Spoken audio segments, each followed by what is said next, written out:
হে নবী, তুমি যদি সে গুহা দেখতে তাহলে দেখতে পেতে তারা তার মধ্যবর্তী এক প্রশস্ত চত্বরে অবস্থান করছে। সূর্য তার উদয়কালে তাদের গুহার দক্ষিণ পাশ দিয়ে হেলে যাচ্ছে, আবার যখন তা অস্ত যায় তখন তা গুহার বাম পাশ দিয়ে অতিক্রম করে। সূর্যের প্রখরতা কখনো তাদের কষ্টের কারণ হয় না। আসলে এ সবই হচ্ছে আল্লাহ তাআলার কুদরতের নিদর্শন। এসব নিদর্শনের মাধ্যমে আল্লাহ তাআলা যাকে হেদায়েত দান করেন সেই একমাত্র হেদায়েত প্রাপ্ত হয়।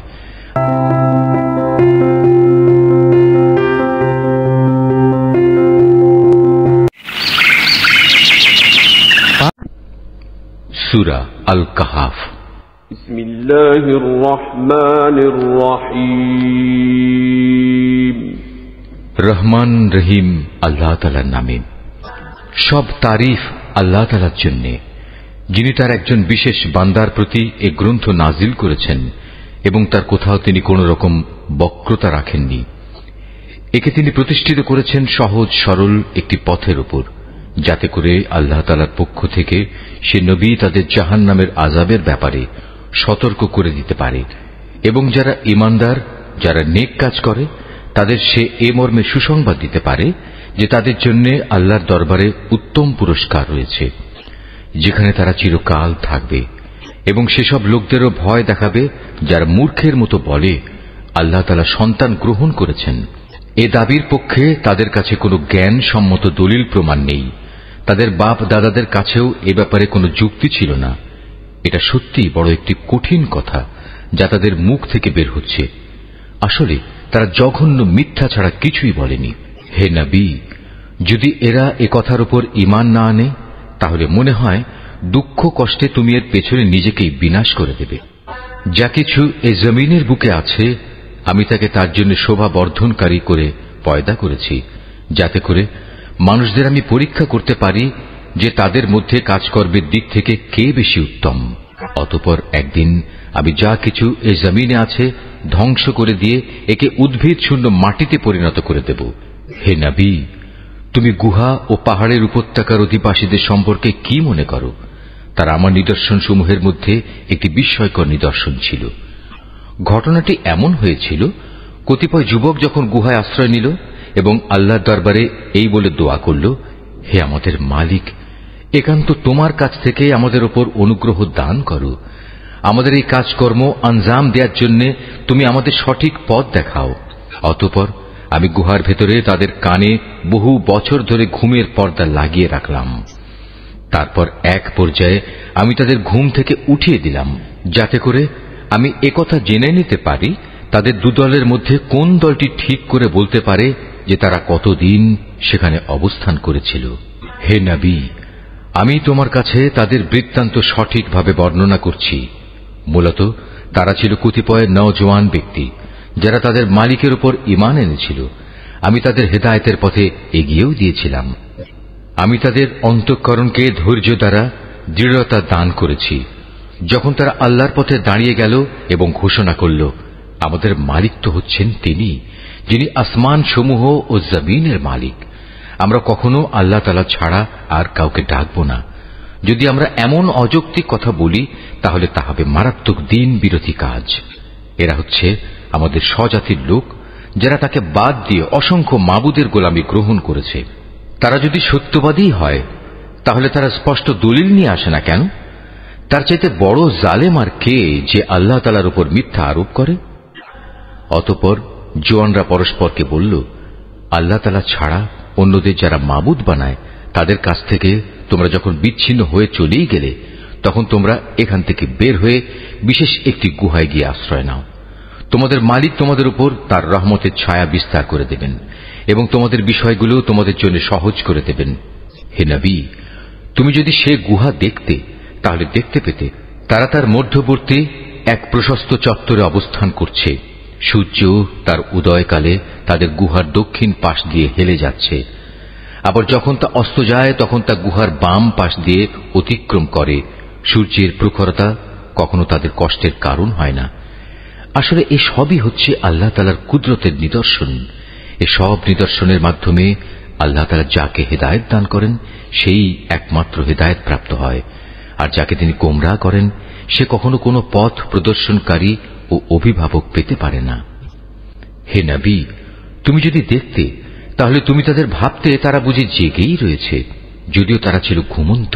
আমি তাদের কখনো ডানে কখনো বামে পরিবর্তন করে দিতাম। তাদের কুকুরটি গুহার সামনে তার হাত দুটি প্রসারিত করে পাহারারত অবস্থায় বসেছিল। তুমি যদি তাদের দিকে সত্যি উঁকি মেরে দেখতে তাহলে তুমি অবশ্যই তাদের কাছ থেকে পেছন ফিরে পালিয়ে যেতে, এবং তাদের এ আজব দৃশ্য দেখে তুমি নিঃসন্দেহে ভয়ে আতঙ্কিত হয়ে যেতে। এভাবেই তাদের আমি ঘুম থেকে উঠিয়ে দিলাম, যাতে করে তারা তাদের অবস্থান সম্পর্কে নিজেরা পরস্পরে জিজ্ঞাসাবাদ করে। কথা প্রসঙ্গে তাদের মধ্যে থেকে এক ব্যক্তি বলল, বলতো তোমরা এই গুহায় কতকাল অবস্থান করেছ? তারা বলল, বড় জোর একদিন কিংবা তার চাইতেও কম সময় আমরা এখানে অবস্থান করেছি। অতঃপর যখন তারা একমত হতে পারল না, তখন তারা বলল, তোমাদের মালিকই একথা জানেন, তোমরা এ গুহায় কতকাল অবস্থান করেছ। এখন সে বিতর্ক রেখে বরং তোমরা তোমাদের একজনকে তোমাদের এ রৌপ্য মুদ্রা সহ শহরে পাঠাও। সে বাজারে গিয়ে দেখুক কোন খাবার উত্তম, সেখান থেকে কিছু খাবার তোমাদের কাছে নিয়ে আসুক। সে যেন বিচক্ষণতার সাথে কাজ করে এবং সে যেন কাউকেই তোমাদের ব্যাপারে কিছু জানতে না দেয়। যদি তারা তোমাদের সম্পর্কে জানতে পারে তাহলে তারা তোমাদের প্রস্তরাঘাত করে হত্যা করবে, কিংবা তোমাদের জোর করে তারা তাদের দিনে ফিরিয়ে নেবে। আর একবার তেমনটি হলে কখনোই তোমরা মুক্তি পাবে না। আর এভাবেই আমি একদিন তাদের ব্যাপার শহরবাসীদের জানিয়ে দিলাম, যাতে করে তারা একথা জানতে পারে মৃতকে জীবন দেওয়ার ব্যাপারে আল্লাহ তাআলার ওয়াদা আসলেই সত্য, এবং কিয়ামতের আসার ব্যাপারেও কোন রকম সন্দেহ নেই। যখন তারা নিজেদের মধ্যে এ নিয়ে বিতর্ক করে যাচ্ছিল, তখন কিছু লোক বলল, তাদের সম্মানে তাদের উপর একটি স্মৃতিসৌধ নির্মাণ করে দাও। আসলে তোমাদের মালিকই তাদের সম্পর্কে সর্বাধিক খবর রাখেন। অপরদিকে যেসব মানুষ তাদের কর্তব্য কাজের উপর বেশি প্রভাবশালী ছিল, তারা বলল, স্মৃতিসৌধ বানানোর বদলে চলো আমরা তাদের উপর একটি মসজিদ বানিয়ে দেই। কিছু লোক বলে, গুহার অধিবাসীরা ছিল 3 জন, ওদের মধ্যে চতুর্থটি ছিল ওদের পাহারাদার কুকুর। আবার কিছু লোক বলে তারা ছিল 5 জন, তাদের ষষ্ঠটি ছিল ওদের কুকুর। আসলে অজানা অদেখা বিষয়সমূহের প্রতি এরা খামাখা অনুমান নিক্ষেপ করি এ সব কিছু বলছে। তাদের কেউ বলে ওরা ছিল 7 জন এবং অষ্টমটি ছিল তাদের কুকুর। হে নবী, তুমি এদের বলো, হ্যাঁ, আমার মালিক ভালো করেই জানেন ওদের আসল সংখ্যা কত ছিল। তাদের সংখ্যা খুব কম সংখ্যক লোকই বলতে পারে। তুমিও এদের ব্যাপারে সাধারণ আলোচনার বাইরে বেশি বিতর্ক করো না, এবং তাদের সম্পর্কে খামাখা অন্য মানুষদের কাছেও জিজ্ঞাসাবাদ করো না। হে নবী, কখনো কোনো কাজের ব্যাপারে একথা বলো না, এ কাজ আমি আগামীকাল করব। হ্যাঁ, বরং এভাবে বলো, আল্লাহ তাআলা যদি চান তাহলেই আমি আগামীকাল এ কাজটা করব।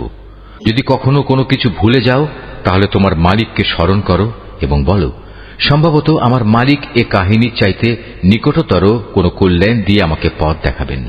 তারা তাদের এ গুহায় কাটিয়েছে মোট 300 বছর। কেউ অবশ্য এর সাথে আরো 9 বছর যোগ করেছে। হে নবী, তুমি বলো, বস্তুত একমাত্র আল্লাহ তাআলাই সঠিক করে বলতে পারেন ওরা গুহায় কত বছর কাটিয়েছে। আসমান সমূহ ও জমিনের যাবতীয় অজানা অদেখা বিষয়ের জ্ঞান তো একমাত্র তার জন্য নির্দিষ্ট রয়েছে। কত সুন্দর দ্রষ্টা তিনি, কত সুন্দর শ্রোতা তিনি। তিনি ছাড়া তাদের দ্বিতীয় কোনই অভিভাবক নেই। আল্লাহ তাআলা নিজের কর্তৃত্ব ও ক্ষমতায় অন্য কাউকে কখনো শরীক করেন না। হে নবী, তোমার উপর তোমার মালিকের যে কিতাব নাজিল করা হয়েছে তা তুমি তেলাওয়াত করতে থাকো। তার কিতাবে বর্ণিত কথাবার্তা রদবদল করার কেউই নেই। তিনি ছাড়া তুমি আর কোনই আশ্রয়স্থল পাবে না। হে নবী, তুমি নিজেকে সদা সেসব মানুষদের সাথে রেখে চলবে যারা সকাল সন্ধ্যায় তাদের মালিককে ডাকে। তারা একমাত্র তাঁরই সন্তুষ্টি কামনা করে, এবং কখনো তাদের কাছ থেকে তোমার স্নেহের দৃষ্টি ফিরিয়ে নিও না। কখনো এমন কোন ব্যক্তির কথা মতো চলো না যার অন্তঃকরণকে আমি আমার স্মরণ থেকে গাফেল করে দিয়েছি। আর যে ব্যক্তি নিজের প্রবৃত্তির গোলামি করতে শুরু করেছে এবং যার কার্যকলাপ আল্লাহ তাআলার সীমানা লঙ্ঘন করেছে। হে নবী, তুমি বলো, এ সত্য দিন তোমাদের মালিকের পক্ষ থেকে এসেছে। সুতরাং যার ইচ্ছা সে এর উপর ঈমান আনুক, আর যার ইচ্ছা সে তা অস্বীকার করুক। আমি তো এই অস্বীকারী জালেমদের জন্য এমন এক আগুন প্রস্তুত করে রেখেছি যার বেষ্টনী তাদের পুরোপুরি পরিবেষ্টন করে রাখবে। যখন তারা পানির জন্য ফরিয়াদ করতে থাকবে, তখন এমন এক গলিত ধাতুর মতো পানীয় দ্বারা তাদের ফরিয়াদের জবাব দেয়া হবে যা তাদের সমগ্র মুখমণ্ডল জ্বালিয়ে পুড়িয়ে দেবে। কি ভীষণ হবে সে পানীয়, আর কি নিকৃষ্ট হবে তাদের আশ্রয়ের স্থানটি। আর যারাই আল্লাহ তাআলার উপর ঈমান এনেছে এবং ভালো কাজ করেছে, তাদের কোনো আশঙ্কা নেই। আমি কখনো তাদের বিনিময় বিনষ্ট করি না যারা নেক কাজ করে। এদের জন্য রয়েছে এমন এক স্থায়ী জান্নাত যার পাদদেশ দিয়ে ঝর্ণাধারা প্রবাহিত হবে। তাদের সেখানে সোনার কাঁকুন দ্বারা অলঙ্কৃত করা হবে। তারা পরিধান করবে সূক্ষ্ম ও পুরু রেশমের পোশাক। উপরন্তু তারা সমাসীন হবে এক সুসজ্জিত আসনে। কত সুন্দর তাদের এই বিনিময়, কত চমৎকার তাদের আশ্রয়ের এই স্থানটি। হে নবী, তাদের শিক্ষার জন্য তুমি দুজন লোকের উদাহরণ পেশ করো, যাদের একজনকে আমি 2 আঙুরের বাগান দান করেছিলাম এবং এ 2 কতিপয় খেজুর গাছ দ্বারা পরিবেষ্টিত করে রেখেছিলাম। আবার এ 2 মধ্যবর্তী স্থানকে পরিণত করেছিলাম একটি সুফলা শস্য ক্ষেত্র রূপে। উভয় বাগানই এক পর্যায়ে যথেষ্ট ফল দান করল। ফল দানে বাগান 2 কোন রকম ত্রুটি করেনি।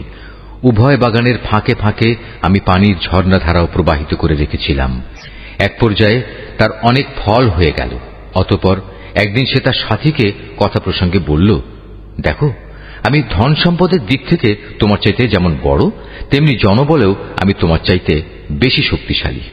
নিজের শক্তি সামর্থ্যের ব্যাপারে বাড়াবাড়ি করতে করতে সে নিজের বাগানে গিয়ে প্রবেশ করল এবং বলল, আমি ভাবতেই পাচ্ছি না এ বাগানের সৌন্দর্য কোনোদিন নিঃশেষ হয়ে যাবে। আমি এও মনে করি না একদিন এসব ধ্বংস হয়ে কিয়ামত প্রতিষ্ঠিত হবে এবং কিয়ামতের পর আমাকে যদি আমার মালিকের সামনে ফিরিয়ে নেওয়াও হয়, তাহলে এর চাইতে উৎকৃষ্ট কোনো কিছু আমি সেখানে পাব।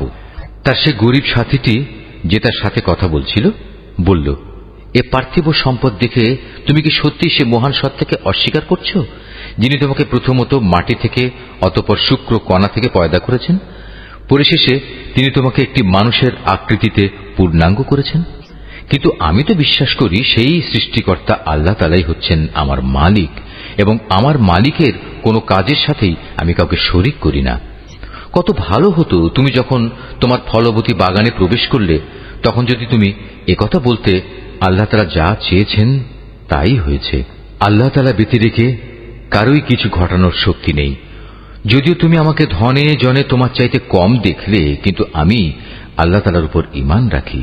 সম্ভবত আমার মালিক আমাকে তোমার এ পার্থিব বাগানের চাইতে উৎকৃষ্ট আখিরাতের কোনো বাগান দান করবেন, এবং অকৃতজ্ঞতার জন্য তোমার বাগানের উপর আসমান থেকে এমন কোন বিপর্যয় নাজিল করবেন, ফলে তা উদ্ভিদ শূন্য এক বিরান ভূমিতে পরিণত হয়ে যাবে, কিংবা তার পানি তার জমিনের নিচেই অন্তর্হিত হয়ে যাবে। তেমন কিছু হলে তুমি কখনো তা আবার খুঁজে আনতে পারবে না। অতঃপর তাই ঘটল। তার বাগানের ফল ফলারিকে বিপর্যয় এসে ঘিরে ফেলল। তখন সে ব্যক্তি সেই ব্যয়ের ওপর, যা সে বাগানের শোভাবর্ধনের পেছনে করেছিল, হাতের উপর হাত রেখে আক্ষেপ করতে লাগল। বাগানের অবস্থা এমন হল যা তা মুখ থুবড়ে পড়ে থাকল, এবং সে নিজের ভুল বুঝতে পেরে বলতে লাগল, কত ভালো হতো যদি আমি আমার মালিকের ক্ষমতার সাথে অন্য কাউকে শরীক না করতাম। যারা বাহাদুরি করেছে তাদের কোনো দলই আজ তাকে আল্লাহর এই প্রতিশোধের মোকাবেলায় সাহায্য করার জন্য অবশিষ্ট রইল না। না সে নিজে কোন রকম প্রতিশোধ দিতে পারল, কেননা এখানে রক্ষা করার যাবতীয় এখতিয়ার একমাত্র আল্লাহ তাআলার, যিনি একমাত্র সত্য। পুরস্কার দানে ও পরিণাম নির্ধারণে তিনিই উত্তম।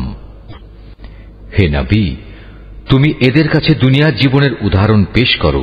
এই জীবনটা হচ্ছে এমন, যেমন আমি আকাশ থেকে পানি বর্ষণ করি, যার কারণে জমিনের উদ্ভিদ ঘন সুশোভিত হয়ে ওঠে। অতঃপর এক সময় বাতাসটা উড়িয়ে নিয়ে ফেরে। মূলত আল্লাহ তাআলা সব কিছুর উপর প্রচন্ড ক্ষমতাবান। ধন সম্পদ ও সন্তান সন্ততি হচ্ছে তোমাদের পার্থিব জীবনের কতিপয় অস্থায়ী সৌন্দর্য মাত্র। চিরস্থায়ী হচ্ছে মানুষের নেক কাজ, আর তা হচ্ছে তোমার মালিকের কাছে পুরস্কার পাওয়ার জন্য অনেক ভালো। আর কোন কল্যাণময় কিছু কামনা করতে গেলেও তা হচ্ছে উত্তম। যেদিন আমি পাহাড়সমূহকে চলমান করে সরিয়ে দেব এবং তুমি এই পৃথিবীকে দেখবে তা একটি শূন্য প্রান্তর। সেদিন আমি তাদের মানবকুলকে এক জায়গায় জড়ো করব, কোনো একজনকেও আমি বাদ দেব না। তাদের সবাইকে তোমার মালিকের সামনে সারিবদ্ধভাবে এনে হাজির করা হবে। অতঃপর আমি বলবো, আজ তো তোমরা সবাই আমার কাছে এসে গেছ, ঠিক যেমনি করে আমি তোমাদের প্রথমবার পয়দা করেছিলাম। কিন্তু তোমরা অনেকেই মনে করতে আমি তোমাদের দ্বিতীয়বার আমার কাছে হাজির করার জন্য কোনো সময়সূচি নির্ধারণ করে রাখিনি। অতঃপর তাদের সামনে আমলনামা রাখা হবে। তখন নাফরমান ব্যক্তিদের তুমি দেখবে সে আমলনামায় যা কিছু লিপিবদ্ধ আছে তারা তার কারণে খুবই আতঙ্কগ্রস্ত থাকবে। তারা বলতে থাকবে, হায় দুর্ভাগ্য আমাদের, এ আবার কেমন গ্রন্থ! এ তো দেখছি আমাদের জীবনের ছোট কিংবা বড় প্রত্যেক বিষয়ের হিসাব রেখেছে। তারা যা কিছু করেছে তার প্রতিটি বস্তুই তারা সে গ্রন্থে মজুদ দেখবে। তোমার মালিক সেদিন কার উপর বিন্দুমাত্র জুলুমও করবেন না।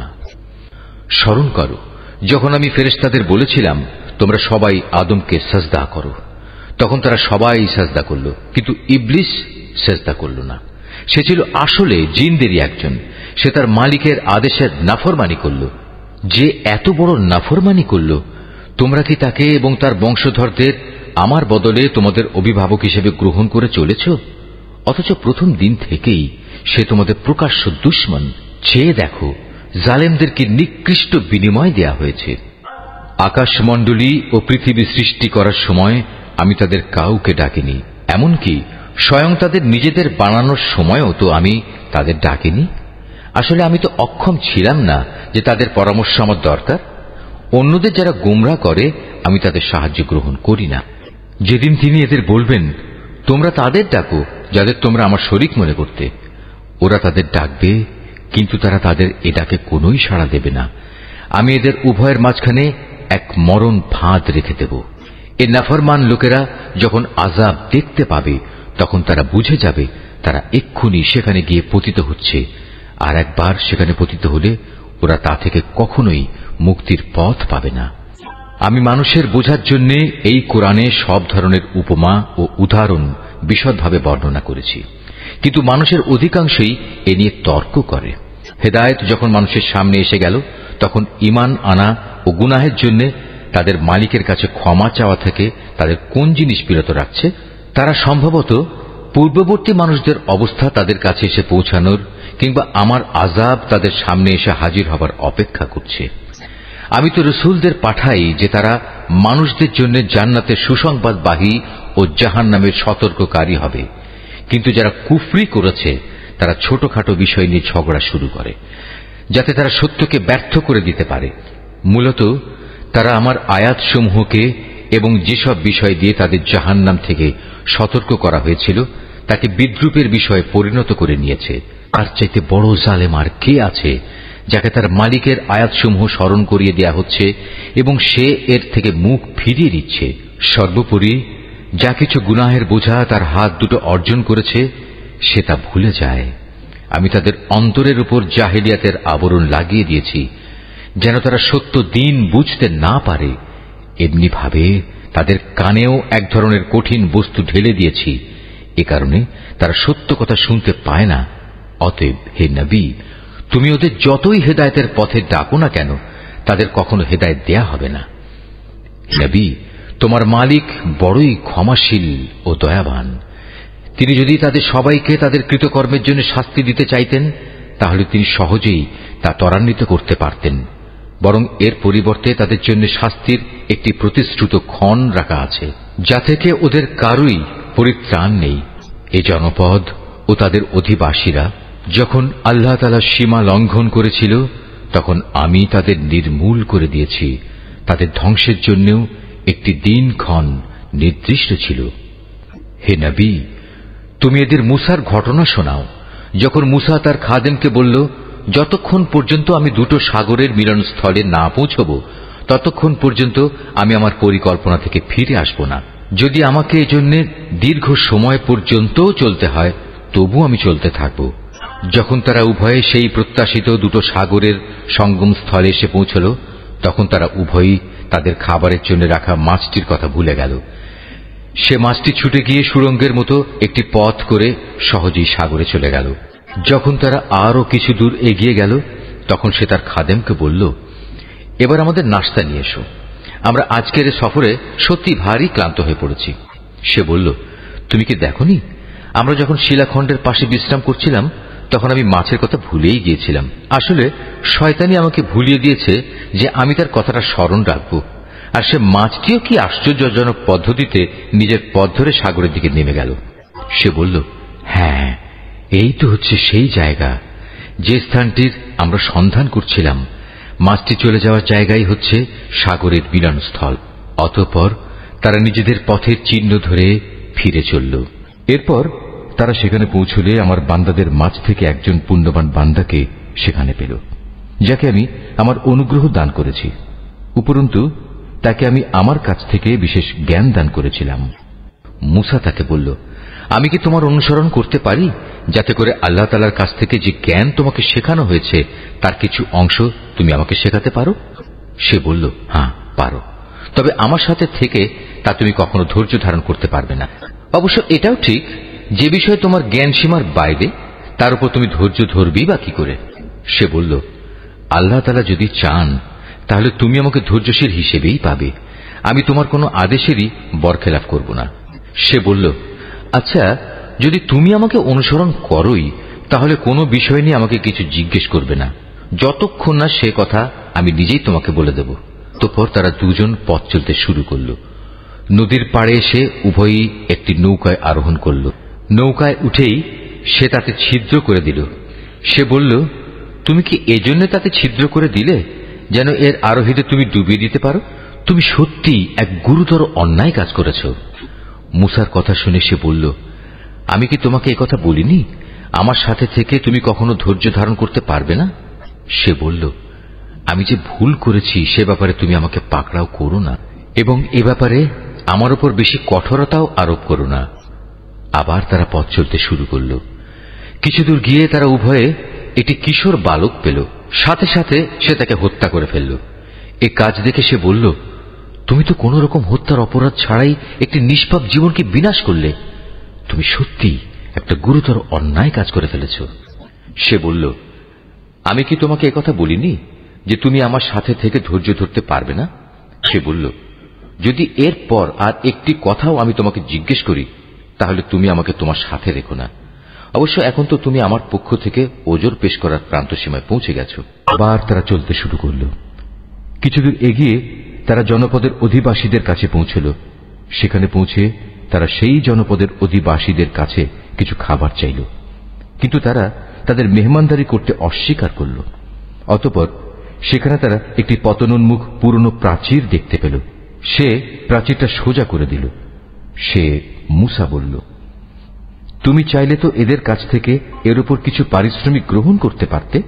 সে বলল, বেশ, এখানেই তোমার আমার মধ্যে বিচ্ছেদ হয়ে গেল। কিন্তু তার আগে যেসব কথার ব্যাপারে তুমি আমার সাথে ধৈর্য ধরে থাকতে পারোনি তার ব্যাখ্যা আমি তোমাকে বলে দিতে চাই।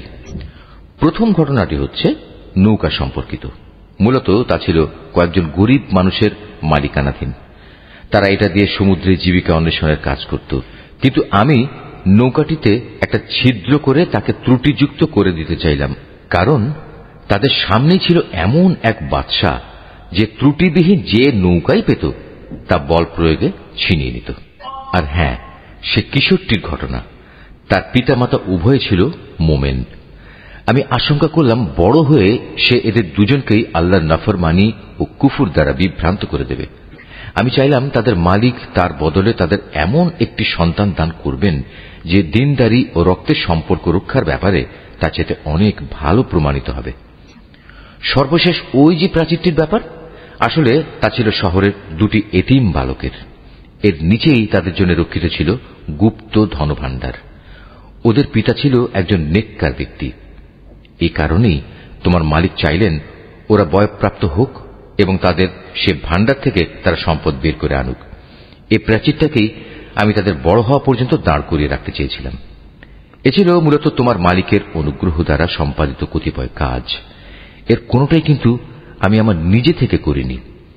আর এ হচ্ছে সেসব কাজের ব্যাখ্যা যে ব্যাপারে তুমি আমার সাথে থেকে ধৈর্য ধারণ করতে পারছিলে না। হে নবী, এরা তোমার কাছে জুলকারনাইন সম্পর্কে জানতে চায়। তুমি তাদের বলো, হ্যাঁ, আমি আল্লাহর কিতাব থেকে তার বিবরণ তোমাদের কাছে এক্ষুনি পড়ে শোনাচ্ছি। আল্লাহ তাআলা বলছেন, আমি জমিনের বুকে তাকে বিপুল রাজনৈতিক ক্ষমতা দান করেছিলাম এবং আমি তাকে এর জন্য প্রয়োজনীয় সব উপায় উপকরণও দান করেছিলাম। একবার সে সফরে বেরোবার প্রস্তুতি গ্রহণ করতে লাগল। চলতে চলতে এমনিভাবে সে সূর্যের অস্তগমনের জায়গায় গিয়ে পৌঁছল। সেখানে গিয়ে সে সূর্যকে সাগরের কালো পানিতে ডুবতে দেখল।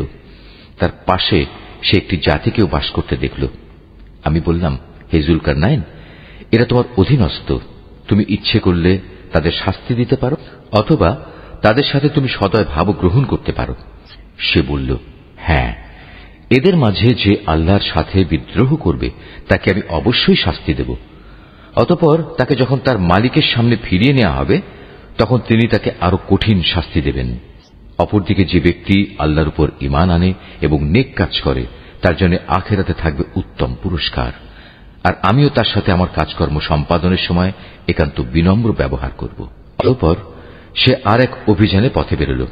এমনকি চলতে চলতে সে সূর্যোদয়ের স্থানে গিয়ে পৌঁছল।